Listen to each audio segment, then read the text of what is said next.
শ্যামসুন্দরী মন্দিরে পুজো দেওয়া নিয়ে তৈরি হয়েছে বচসা এবং পুলিশের যে অতি সক্রিয়তা ও লাঠিচার্জের দৃশ্য এখানে দেখা যাচ্ছে, সেখানে কোনো দুষ্কৃতী কিংবা দাঙ্গাবাজকে নয়, পেটানো হচ্ছে সেই পুণ্যার্থীদেরই যারা পুজো দেওয়ার আশায় ঘন্টার পর ঘন্টা অপেক্ষা করেও দর্শনের সুযোগ পাননি। এই ঘটনায় পুলিশের তৎপরতা সত্যিই বিস্ময়কর।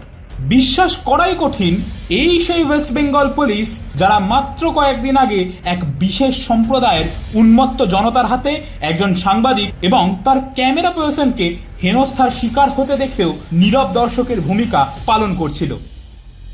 অর্থাৎ এ কথা বলাই যায়, পশ্চিমবঙ্গে পুলিশের সক্রিয়তা নির্ভর করে সামনে কারা আছে তার উপর।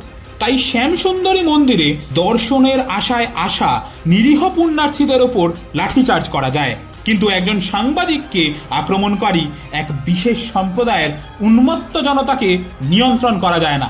সম্ভবত সেই ক্ষেত্রেই মমতা বন্দ্যোপাধ্যায়ের পুলিশকে নীরব দর্শকের ভূমিকায় পালন করার নির্দেশ দেওয়া থাকে।